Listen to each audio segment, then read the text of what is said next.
Est-ce que cette vidéo va durer très longtemps? Oui. Est-ce que je fais cette vidéo parce que ce matin je viens de voir celle de MFA qui m'a rappelé que ça fait des mois et des mois que je procrastine?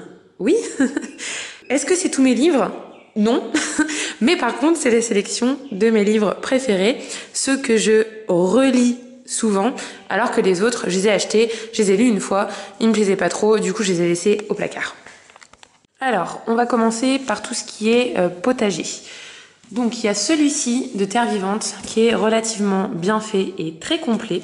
C'est sur l'autonomie au jardin. Ils vont vraiment vous expliquer en fait comment fertiliser votre sol, comment récolter, comment faire ses graines, les bonnes associations, etc. Il y a des fiches descriptives qui sont assez complètes sur chaque plante. Il y a des choses sur les maladies, voilà. Alors ce que j'ai aimé dans ce livre, c'est que vous avez pas mal de petits calendriers pour savoir quoi planter, quand. Par exemple, là, il y a écrit que dit la science. Il y a beaucoup de références quand même à des trucs qui ont été démontrés. C'est ce que j'aime bien dans ce livre parce que c'est pas du blabla pour rien. Voilà, vous avez aussi pas mal de recettes de purins, etc. pour les maladies ou les insectes ravageurs. Vous avez vraiment beaucoup de choses. Et celui-ci, vraiment, je l'aime bien. Vraiment, c'est mon préféré. J'en ai d'autres. J'ai pas mal de rustica, du jardin, de machin comme ça. Mais je trouve que celui-ci, c'est le mieux. Là, vous avez des plans pour faire votre poulailler. Ils vous disent un petit peu tout ce que vous pouvez avoir besoin comme équipement, etc. Même pour les soins, vous voyez. Pour l'alimentation des poules. Là, j'aime bien parce que il montre en fait ce qu'il faut dans la ration pour les poules, parce que ça, c'est des données que j'ai eu quand même pas mal de mal à trouver sur Internet. Et là, du coup, c'est vraiment bien fait. Vous pouvez faire votre alimentation idéale vous-même en vous basant là-dessus. Il suffit juste en fait de cultiver ce qui est écrit ici, et puis ensuite vous faites votre mix avec les pourcentages qui sont ici. Donc là, je trouve que c'est vraiment bien fait quoi pour l'autonomie. Je trouve c'est concret quoi. Il vous montre beaucoup d'images de vrais poulaillers quoi. Et il vous explique plein de choses, les règles d'hygiène. Il y a quelques petites maladies aussi des poules où ils vont vous dire quoi faire, etc. Je trouve qu'il est bien fait pour le coup. Là, il y a même des statistiques. C'est ça que j'aime aussi dans ce livre, c'est qu'il y a quand même pas mal de données scientifiques qui vont pouvoir vous servir, vous permettre de réfléchir et de faire votre propre truc en fonction voilà, de vos données. Donc là, vous voyez, par exemple, c'est un tableau sur la production d'œufs avec différentes années. Et vous voyez, en fait, en fonction des mois de l'année, il y a quand même des chutes de ponte, notamment au mois d'octobre-novembre. Alors, moi, j'ai fait l'expérience et j'ai constaté que si je faisais reproduire mes poules en avril-mai, mes premières jeunes poulettes arrivent à maturité sexuelle vers septembre-octobre, vers octobre on va dire, et elles commencent à pondre justement dans ce creux. Donc en fait j'ai eu des œufs un petit peu toute l'année. Vous avez aussi beaucoup de tableaux sur les races de poules, donc pour choisir vos races. Ça c'est bien. Vous avez aussi un récapitulatif sur les ruches. Bon, c'est pas ultra complet, mais je trouve que c'est pas mal. Voilà, vous avez des calendriers de semis. Voilà, il y a vraiment beaucoup de tableaux et de données, et ça, moi j'aime bien parce que ça me permet de vraiment réfléchir et d'avoir de bonnes bases en fait. Vous avez aussi beaucoup de tableaux avec des associations, vous voyez. Pour chaque plante, vous avez avec quoi vous les associez. Voilà, donc c'est tout pour ce livre qui est déjà très bien. En fait, c'est une bonne base quand vous commencez. Ensuite, j'ai le traité Rustica des arbres fruitiers avec tout, la taille, la greffe, qui vous donne beaucoup de variétés en fait pour chaque espèce. Donc là par exemple pour les framboisiers, ils vont vous en donner plusieurs et avec les qualités de chacune et surtout les mois où ça va être mûr en fait. Ce qui vous permet en fait de planter différentes variétés pour étaler au maximum vos récoltes. Ce que j'aime bien aussi, c'est que vous avez tout pour la taille, le greffage, et vous avez aussi des fiches comme ça pour les ravageurs, avec tous les symptômes qui vont pouvoir vous indiquer qu'est-ce qui arrive à votre arbre. Il y a aussi toutes les maladies fongiques et voilà les problèmes en fonction des feuilles. Vous voyez, ça vous permet d'avoir des petites indications pour savoir comment réagir à tout ça. Donc celui-là, il est vraiment bien pour les arbres fruitiers. On va rester toujours dans ce qui est un petit peu fruitier. Avec celui-ci, la forêt jardin, je vous en ai beaucoup parlé. C'est celui de Fabrice Desjours qui a une chaîne YouTube qui maintenant devient de plus en plus connue parce qu'à l'époque où j'ai acheté ce bouquin, il y avait moins de 2000 abonnés sur la chaîne, il me semble. Et il venait juste, je crois qu'il n'avait pas encore commencé la chaîne YouTube en fait quand j'ai acheté le livre. Enfin, je sais plus, mais enfin bref, toujours est-il que maintenant, il commence à être connu. Je pense qu'on voit à la tête du livre et des coins que sur cette table, c'est le livre que j'ai plus lu. Pendant l'hiver, quand on n'a vraiment rien à faire, je relis ce livre. En fait, surtout la partie catalogue de plantes. Et ça me permet de rêver à toutes les plantes comestibles que je ne connais pas. Et surtout, c'est à partir de ce livre que j'en ai commandé vraiment pas mal dans les plantes rares que je vous avais montrées sur la pépinière. Il y a vraiment beaucoup de ces plantes qui m'ont été suggérées par ce livre. Après, bon, le problème de ces listes-là, moi j'aime beaucoup parce que je suis vraiment une collectionneuse. Là, il y a une bonne vidéo sur la forêt nourricière, je vous mettrai le lien. Alors j'ai oublié son nom au monsieur, enfin ça fait 20 ans en gros qu'il plante. Et dans ses conseils, il disait de se méfier de la collectionnite aiguë. Et c'est tout à fait mon cas. Hein. J'admets que je suis une collectionneuse compulsive de tout ce qui est comestible, de toutes les plantes qui puissent exister. Et lui disait que à ses débuts, il a fait, en fait, comme j'ai fait, il a acheté beaucoup d'arbres, notamment celui-ci par exemple, le Cornus Cusa, le faux pistachier que je vous avais montré, et qu'au final, il trouve que c'est pas terrible parce que par exemple le faux pistachier a une coque qui est très dure à casser, donc du coup pas beaucoup c'est pénible en fait pour obtenir les noix. Le Cornus Cusa, je crois qu'il a dit que la saveur était bof, que c'était pas très bon. Idem pour l'arbre aux haricots bleus. Tout ça, c'est des arbres que j'ai chez moi. J'ai pas eu encore de récolte, donc je peux pas vous donner mon avis. Le seul arbre de ce style que j'ai et qui a donné fructification pour l'instant, c'est un arbousier qui fait des arbouzes. Moi, j'ai goûté, j'aime bien. C'est vrai que ça a pas beaucoup de goût, mais dans une tarte, c'est très bon. Et moi, je trouve qu'on reconnaît un petit peu la texture d'une banane. Alors nous qui maintenant n'achetons plus trop de tous ces fruits exotiques, je trouve que ça peut être sympa. Donc pourquoi pas dans une salade de fruits pour augmenter la quantité, c'est toujours un fruit quoi. Et puis les oiseaux aiment beaucoup. Donc je vais voir ce que j'en pense. Après lui c'est vrai qu'il a 20 ans de recul, mais peut-être qu'aussi il s'est pas trop pris la tête à trouver des bonnes recettes pour le faire. Moi je sais par exemple que la soja ananas, les fleurs, là je vous avais montré une recette de fleurs qui est super intéressante, le goût est super bon. Moi je suis hyper contente de ce truc là. Il y a plein de choses où à mon avis il faut tester, il faut prendre le temps de tester. C'est une plante comestible, il faut trouver la façon dont on va rendre ce fruit le plus intéressant possible. Si la coque elle est dure à casser, il faut trouver des choses qui sont plus efficaces pour le casser. Si ça a un goût qui nous plaît pas, peut-être qu'en association, oui il parlait aussi de l'arbre au faisan, ça aussi moi j'ai eu des récoltes par contre, dès la première année d'ailleurs. L'arbre au faisan, moi j'aime bien, c'est vrai que le goût est spécial, Abdel il aime pas du tout. Mais je pense que dans une petite tarte ça peut être très bien. Je vais pas encore essayer de faire des tartes tout simplement parce que quand je suis au potager je les grappille comme ça et souvent elles sont pas mûres tout en même temps, donc comme c'est un jeune arbre, un jeune arbuste, c'est vrai que pour faire une tarte j'en avais pas forcément assez, mais j'essaierai cet été et je vous dirai. Mais bon, bref, tout ça pour dire qu'il faut se méfier un petit peu de toutes ces propositions d'arbres parce que forcément, si ça n'a pas été développé à l'échelle, à grande échelle, c'est peut-être que ce n'est pas très bon ou alors que c'est difficile à récolter.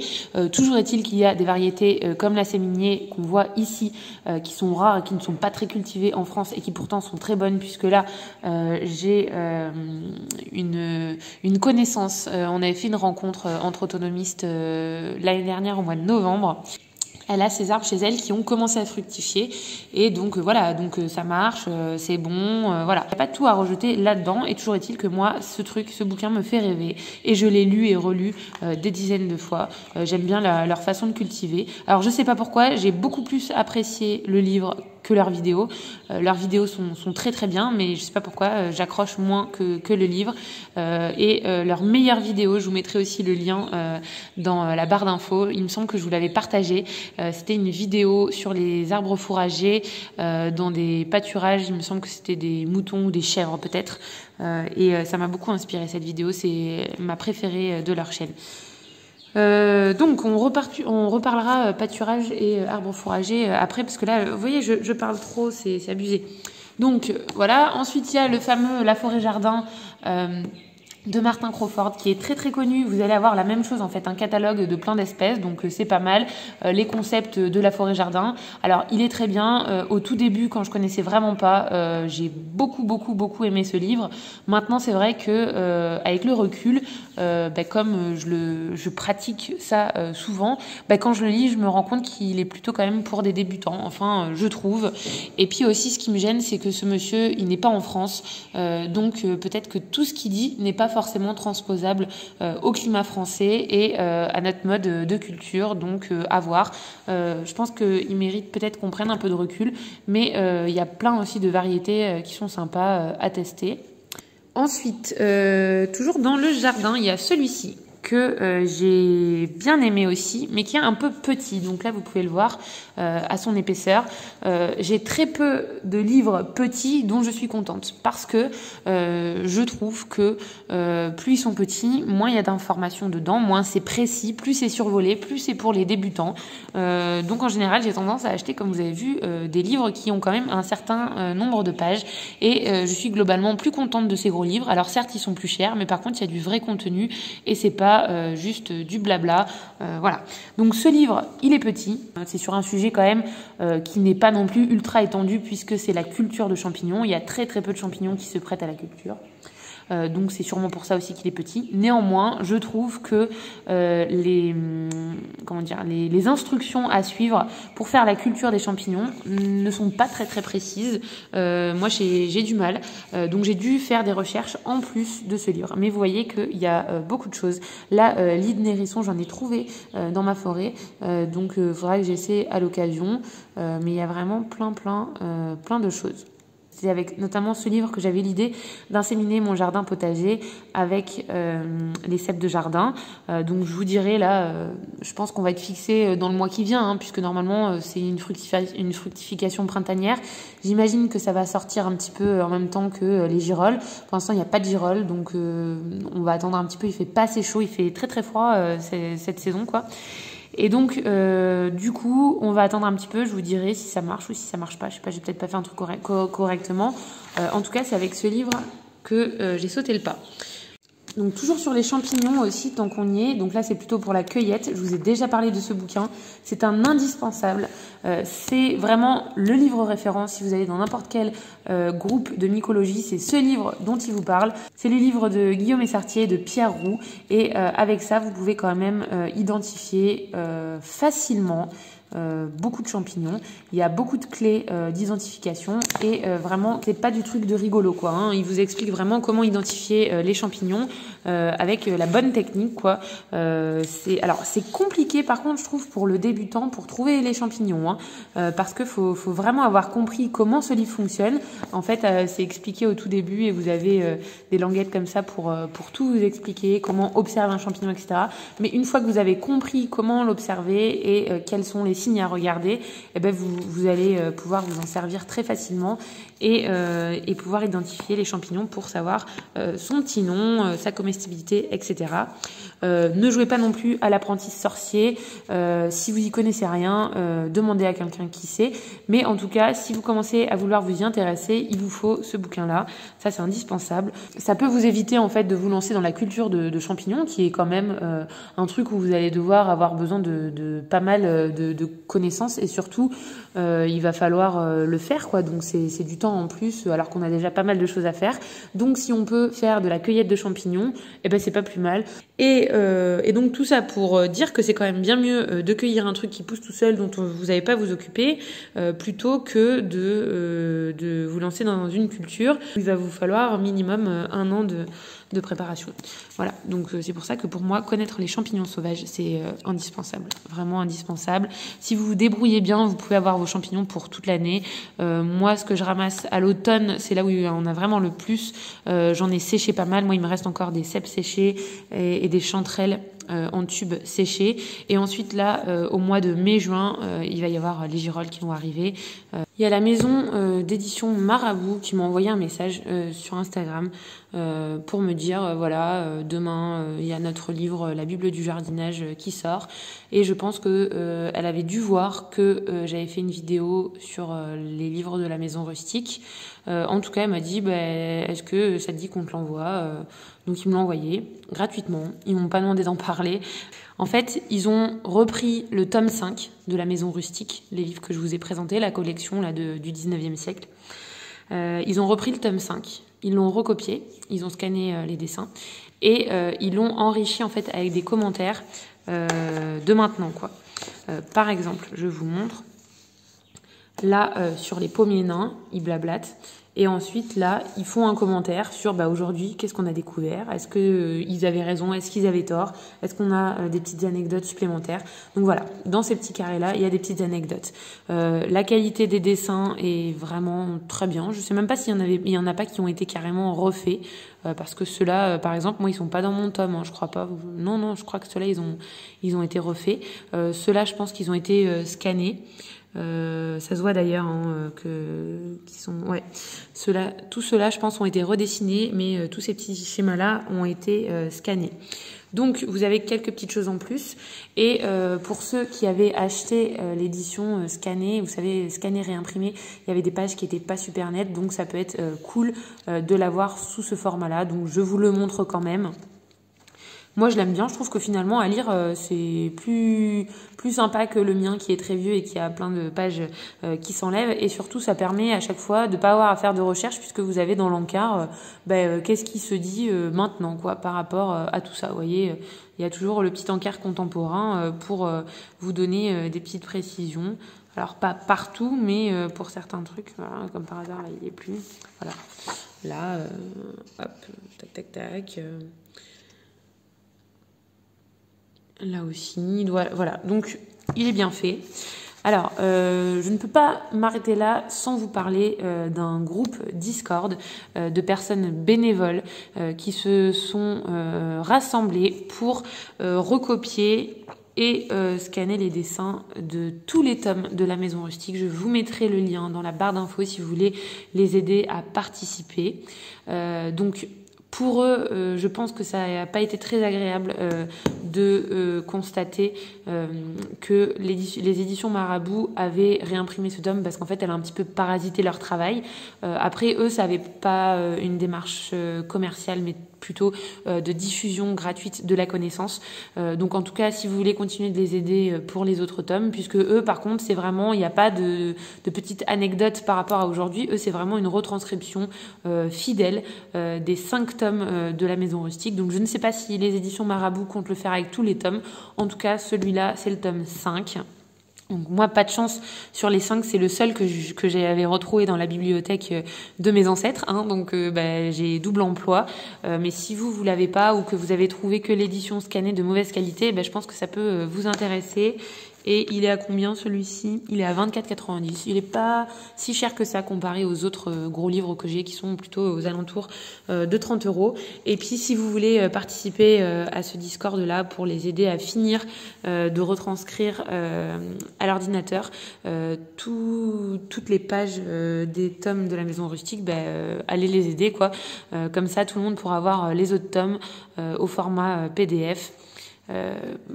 Et ça facilitera du coup la lecture et la diffusion de toutes ces connaissances. Toujours dans le jardinage, celui-ci, je l'aime bien puisqu'en fait c'est faites pousser vos protéines. Donc voilà, vous avez tous les oléagineux et les légumineuses avec les quantités de protéines, etc. pour 100 grammes. Il est bien fait. Je l'aime bien parce que si vous avez un problème sur votre élevage, de maladie, ça peut arriver, ou alors que vous avez mal prévu le coup et que vous vous retrouvez, je sais pas, imaginons un mois où vous n'avez pas du tout de viande parce que vos poulets sont pas encore assez gros ou des choses comme ça. Je trouve que c'est bien en fait d'avoir d'avoir des ressources en protéines dans son jardin. Donc c'est vrai que moi je plante beaucoup de légumineuses.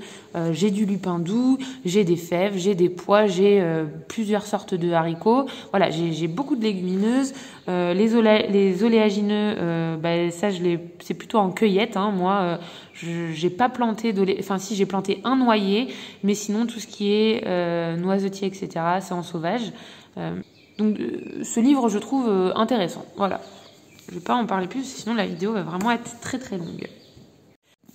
Alors ensuite, tant qu'on parle de cueillette, je vais vous parler de celui-ci.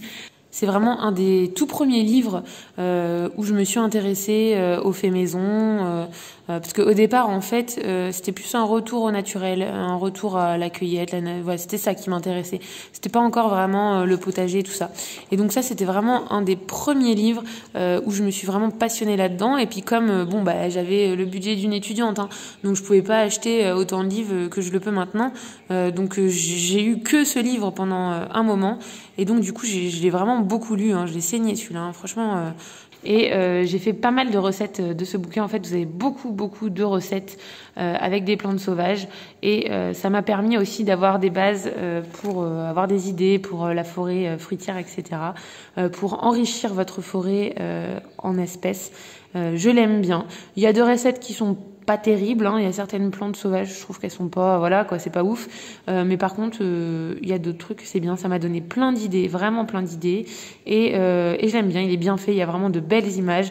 Voilà, alors c'est peut-être parce que je suis nostalgique de mon adolescence, mais je le trouve super. J'aimais beaucoup. Ça m'a fait énormément rêver de voir toutes ces belles photos de choses qu'on pouvait ramasser dans la nature. Et ça a été une des bases, les trucs qui m'a passionnée en fait pour le fait maison. C'est vraiment ce livre quoi. J'ai commencé mes toutes premières recettes avec lui. Alors ensuite, on va passer à tout ce qui est cuisine. Conservation, recettes, etc. Parce que c'est très bien de cultiver, mais si vous savez pas valoriser vos produits et les conserver, ça ne sert à rien. Alors bien entendu, toutes ces recettes, vous pouvez les trouver sur internet. C'est pas compliqué de taper comment faire un poulet rôti, comment faire un bocal de je ne sais quoi, de carottes, voilà. C'est vraiment pas compliqué, sauf que il faut y penser en fait. Et je trouve que ce qui est bien avec ces gros bouquins, c'est que vous avez plein d'idées de choses à faire auxquelles vous n'auriez jamais pensé.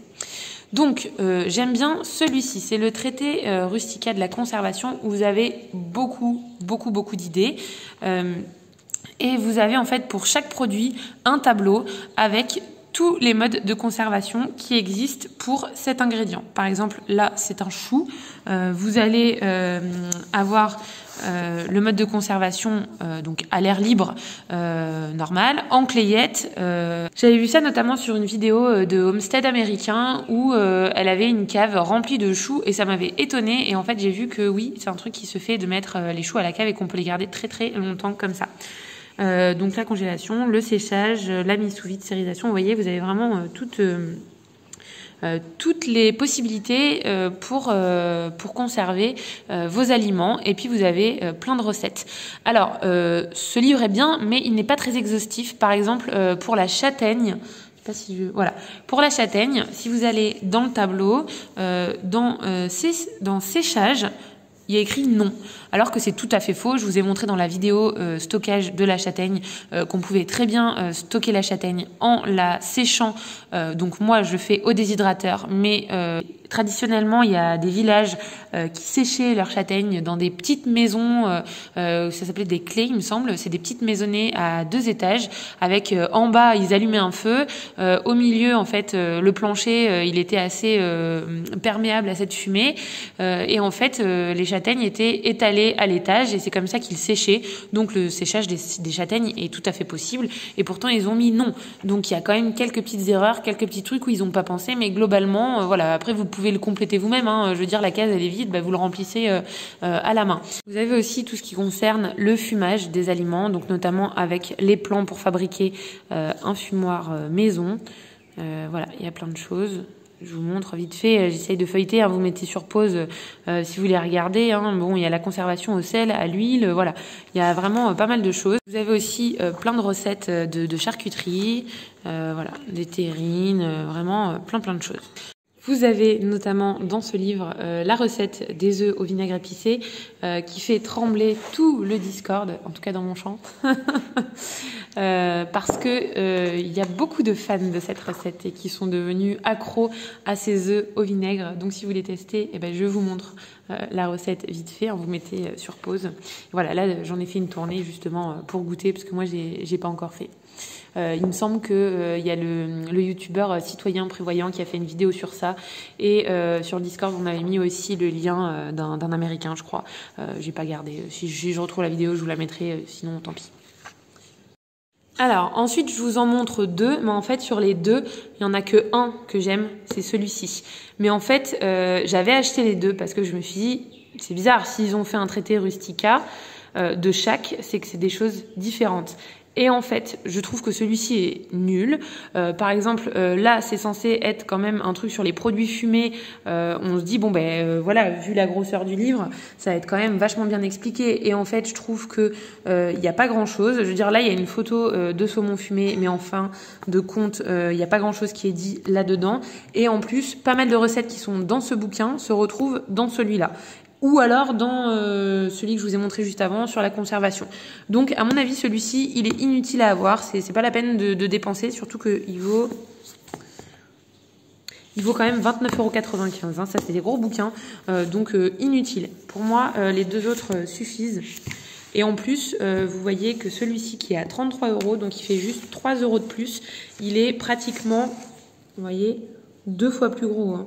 Donc non, franchement ce truc, oubliez-le. Je vais le remettre sur Presse Ministère, je crois. Désolée pour celui qui l'achètera. Mais bon, peut-être qu'il n'a pas les autres, donc il va pas s'en rendre compte qu'il est pas très bien par rapport aux autres, quoi. Alors, du coup, celui-ci, je l'aime beaucoup. En fait, c'est le traité rustica de la bonne cuisine maison.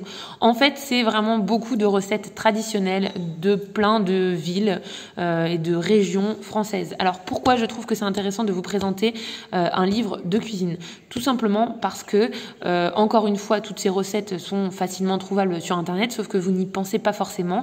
Et le fait que ce soit des recettes traditionnelles françaises fait que vous allez en fait retrouver des produits qui ont quand même de grandes chances d'être des produits de terroir que vous pouvez faire pousser à peu près chez vous, quoi. Bon, bien sûr, il y a des choses qui poussent dans le sud de la France qui ne poussent pas dans le nord, mais moi qui suis au centre de la France, je vais avoir à peu près tous les ingrédients qui sont dans ces recettes.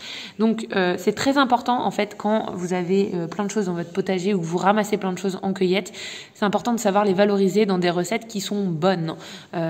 Donc c'est pour ça que ce genre de livre est très important, parce que si vous avez des récoltes et que vous ne savez pas quoi en faire, vous allez en gaspiller, ou alors vous allez manger des choses de votre jardin qui seront moins bonnes que si vous avez su les cuisiner. Donc il y a énormément de recettes là-dedans.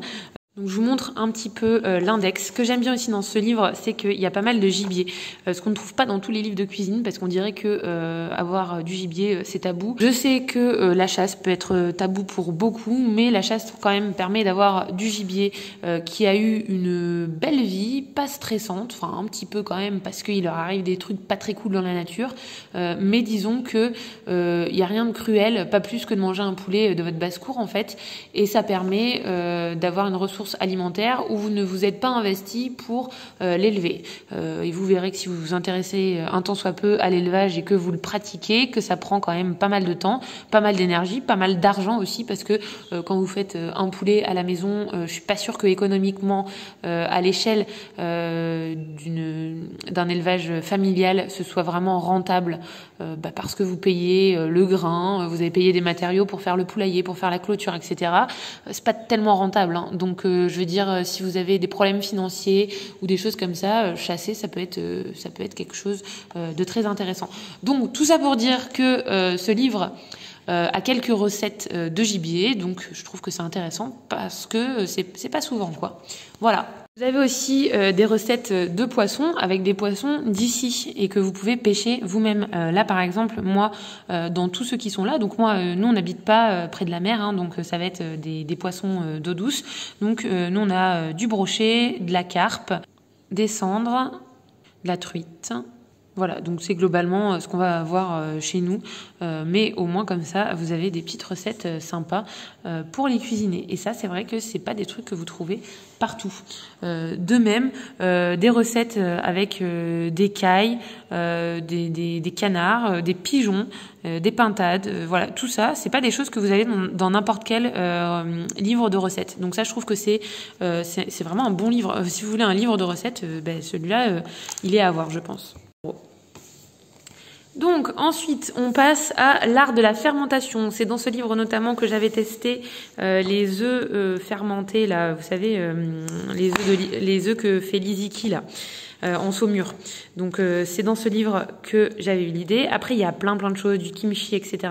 Que moi je ne fais pas trop parce que j'ai peur de pas aimer, mais il faut que je brise ma zone de confort et que je me lance dedans parce que le coup des œufs c'était super. Donc c'est vrai que j'ai pas tenté les choses trop originales, mais en fait il lactofermente tellement de choses. Il me semble avoir vu aussi une recette de feuilles de vigne fermentées. Enfin vraiment il y a tellement de choses intéressantes dans ce bouquin.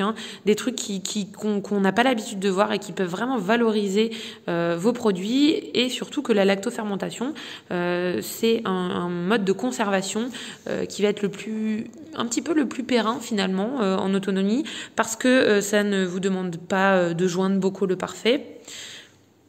Vous pouvez utiliser n'importe quel contenant hermétique, comme par exemple les grosses cruches que je vous avais montré à joint hydraulique. Voilà, ou vous pouvez utiliser aussi des joints un petit peu vieux que vous avez déjà utilisés pour vos bocaux en stérilisation, ou sinon, vous voyez, des bocaux comme ça. Enfin, vraiment, ça demande pas beaucoup de matériel très compliqué, en tout cas de trucs qui sont... Ça ne demande pas de consommable en fait, hein. Vous pouvez le mettre dans n'importe quel pot hermétique. Il y a aussi une partie sur comment faire son levain et du coup son pain au levain. Donc je trouve que voilà, ce livre est pas mal. Sur la lactofermentation, il y a aussi celui-ci. Alors celui-là, c'est quand même plutôt traditionnel, on va dire, sur choucroute, choses comme ça, mais vous n'allez pas vous retrouver avec des recettes trop originales, hein. C'est vraiment avec des produits simples. Il est tout petit, il vaut pas cher, hein, il vaut 10 €. Celui-là, c'est la lactofermentation, on va dire, française, traditionnelle, alors que celui-ci, il est plutôt d'inspiration asiatique, hein, quand même. Alors, celui-là, pour tout ce qui est fromage, je vous le recommande, il est vraiment super bien. J'ai découvert le nombre incroyable de présures différentes dans le catalogue que j'avais pris, le catalogue commercial, hein, de l'Alliance Pastorale, qui est un magasin ici qui vend tout ce qui est attrait à l'élevage, à la production de lait, de fromage, etc. Enfin tout ce qui est autour de l'élevage et de la production des agriculteurs.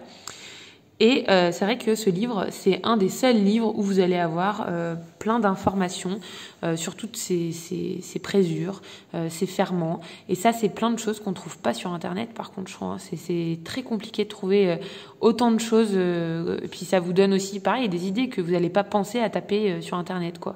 Après, il y a des basiques, hein, le kéfir, par exemple. Voilà, vous avez tellement de fromages différents et il vous explique bien à chaque fois comment le faire, quoi. Ouais, c'est vraiment, ce livre est de super bonne qualité, je vous le conseille vraiment. Ça, c'est ma copine Maman Cool qui me l'avait conseillé depuis très longtemps et je l'avais pas acheté. Puis là, je me suis dit bon bah allez, hop, c'est dans la boîte. Donc je regrette pas. Ils vous apprennent aussi, voilà. Ça, c'est un truc que quand je l'ai lu, je me suis dit mais c'est génial, quoi. Comment cultiver du Penicillium roqueforti. Donc ça, en fait, c'est la moisissure qu'on trouve dans le roquefort. Donc il vous explique comment faire pour le fabriquer. En fait, il vous faut juste une tranche de pain au levain, quoi. Et enfin, c'est fou, quoi. C'est fou.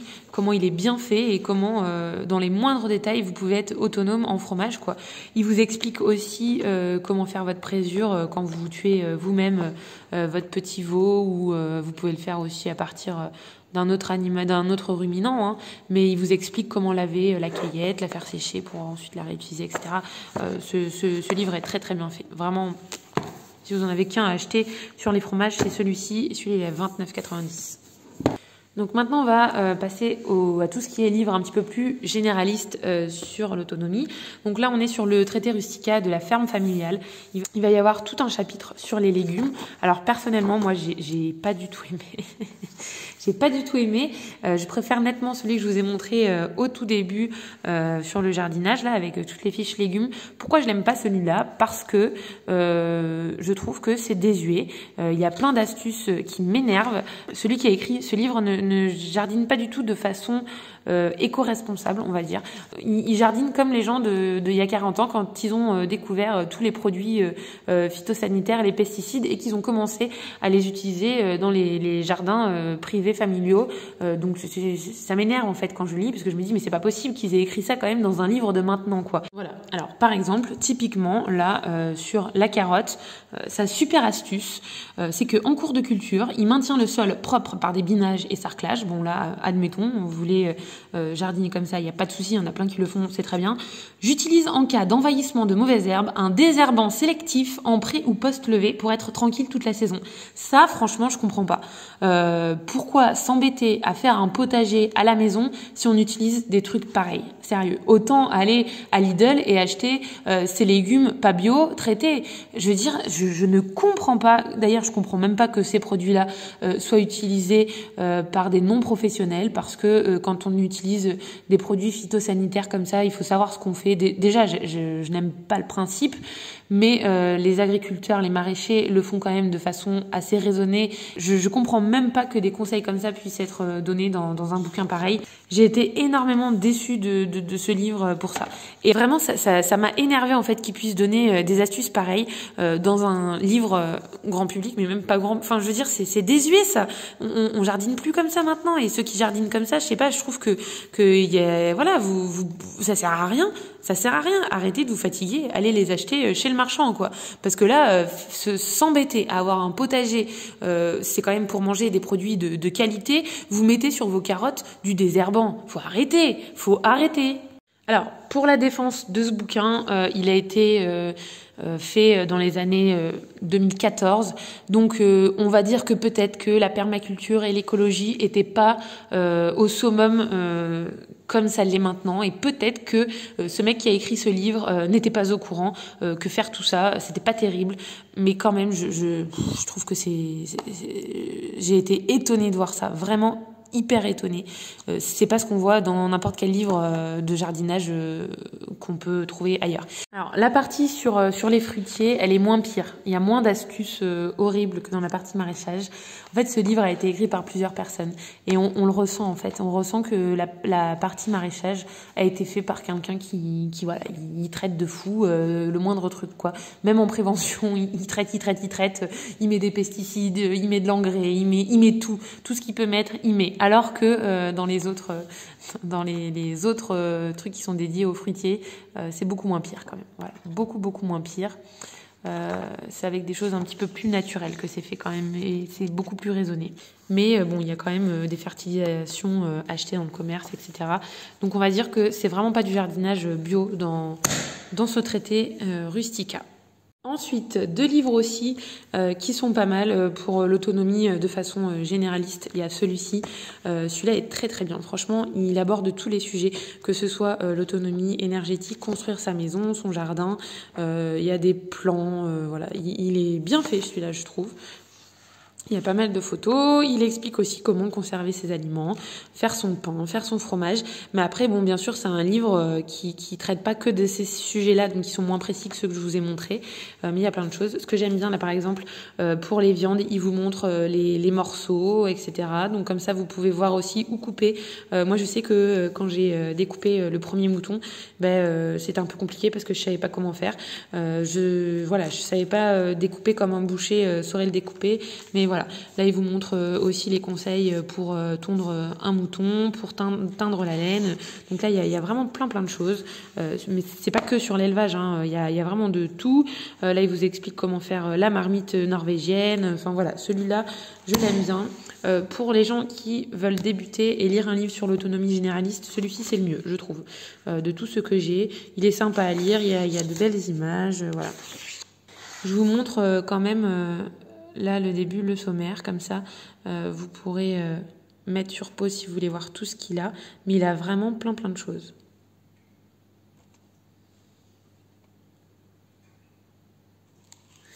Alors, je ne pouvais pas vous parler d'autonomie, d'autosuffisance sans vous montrer celui-ci. Bon, bah celui-là, vous l'avez vu et revu, je pense, dans toutes les vidéos des autonomistes qui traitent de leurs livres. Je l'aime énormément et j'aime surtout les images. Oh là là, les images, elles sont tellement bien dessinées. J'aime trop. Limite, ils sont tellement précis les dessins que vous pouvez refabriquer les objets. Là, il y a vraiment tout pour faire la laine, pour plein de choses. Vous pouvez tout fabriquer avec ce truc. Oh, ah oui, aussi, j'aime trop son atelier, comment il est organisé. Il montre tous les outils qu'il faut. Enfin, c'est trop bien. C'est vraiment trop bien ce livre. Je l'aime beaucoup. Je m'en suis inspirée pour plein de trucs. Plein de trucs. Voilà, alors si par exemple vous voulez faire votre étape, vous pouvez copier un petit peu pour vous organiser pareil. Il vous montre tous les outils que vous devez avoir. Il vous explique leur nom aussi parce que c'est pas forcément des choses que voilà, le tranche-cahier par exemple, c'est un mot que je connaissais pas avant quoi. Donc voilà. Ça vous permet de vous équiper. Si vous voulez faire un atelier, là vous allez avoir les plans de la laiterie. Moi par exemple là je suis en train de réfléchir à comment je vais faire mon atelier. Je sais pas encore si ça sera juste un atelier de bricolage, mais j'aimerais aussi que ce soit un atelier de transformation pour éventuellement ma miellerie, etc. Mais est-ce que je vais rajouter un truc pour le lait? Je sais pas, mais ça me donne plein d'idées en fait d'aménagement. C'est vraiment super ce truc. Ce livre est très bien. Je peux que vous conseiller de l'avoir. C'est une des bases. La presse. Voilà, vous avez plein d'idées de choses à avoir. Alors là, par contre, si vous savez pas quoi acheter, il va vous donner des idées. Pareil, des outils ou des petits trucs à dégoter en brocante. Vous allez avoir moult choses à fabriquer. Vous avez des super plans aussi du jardin. Alors après, c'est pas forcément le type de jardin que je fais, mais il y a des choses qui peuvent être inspirantes. Là, par exemple, moi, j'ai copié mon châssis. Je crois que je vous l'ai montré. J'ai mis un petit châssis comme ça, adossé à la serre. J'ai copié. En fait, j'ai copié d'ici. Donc voilà. Ça, il est vraiment bien fait. Je vous le conseille, c'est tout. Toujours dans la même veine, donc là c'est le petit manuel à l'usage de ceux qui veulent vivre retirés du monde.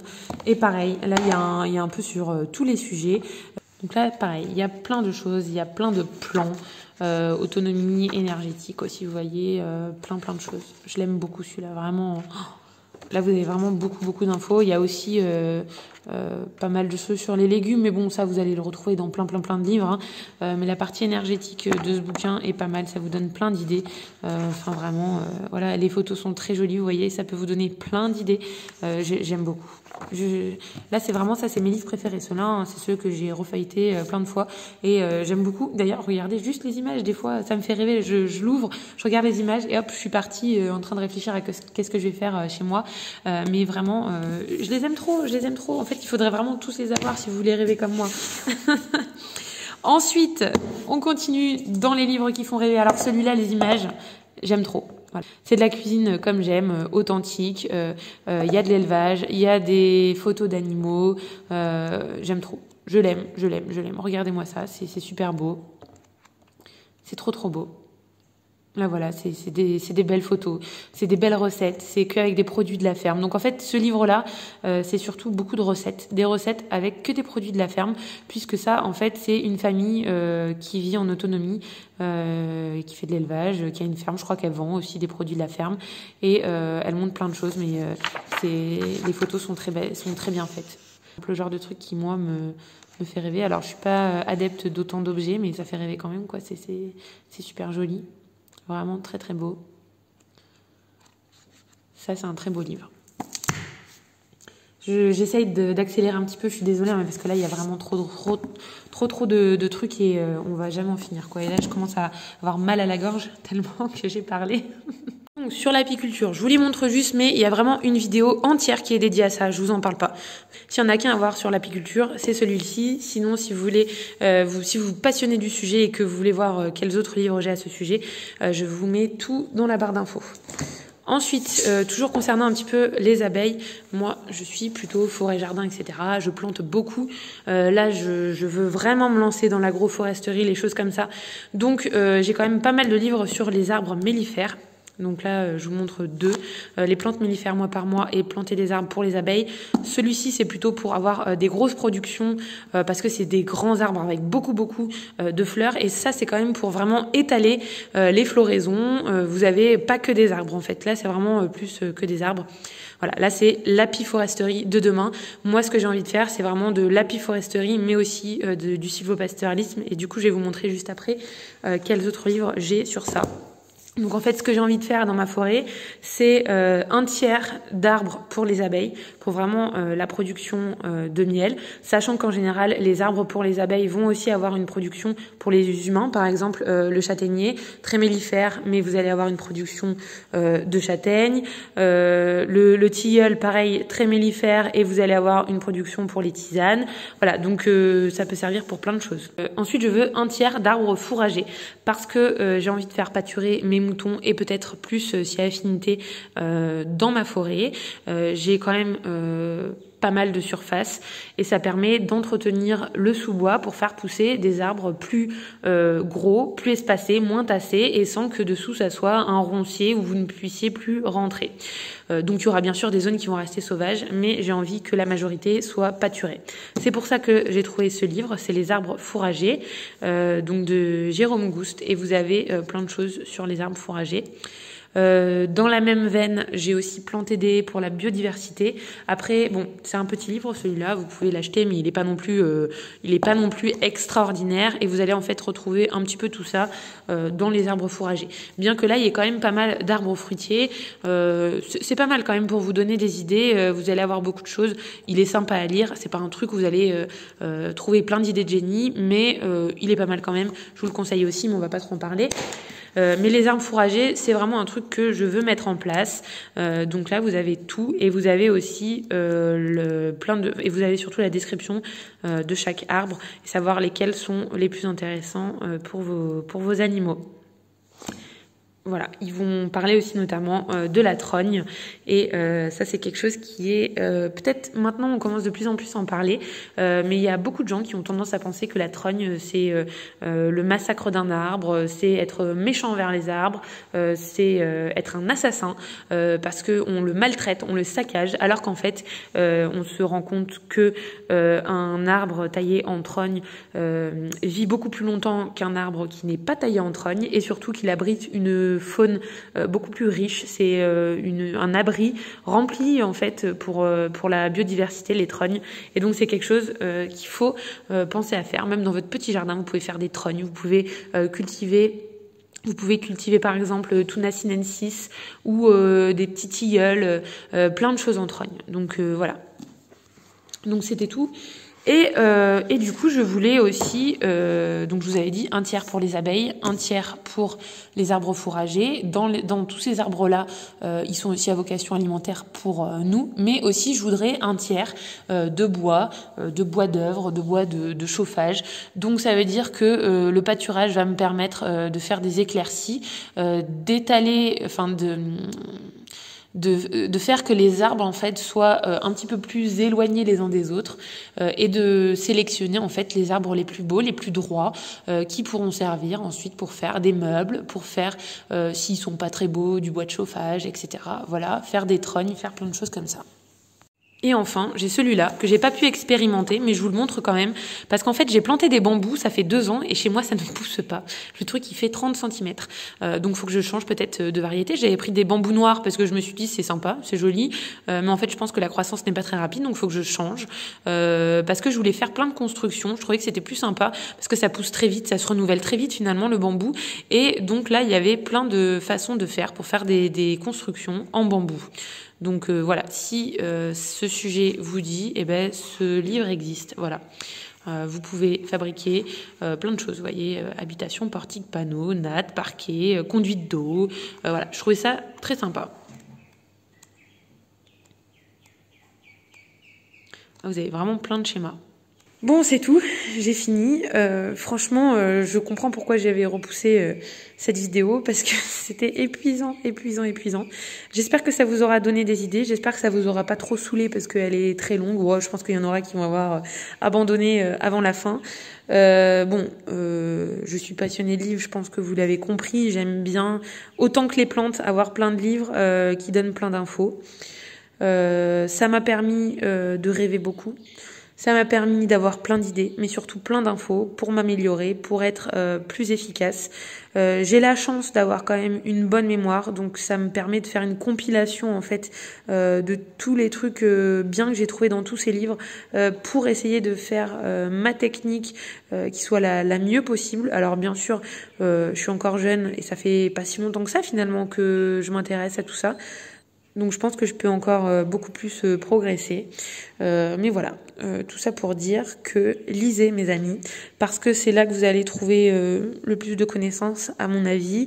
Que dans les vidéos sur YouTube c'est bien, mais à mon sens il n'y a pas assez de données techniques, il pourrait y en avoir beaucoup plus. On est globalement pour l'instant presque tous des débutants sur YouTube.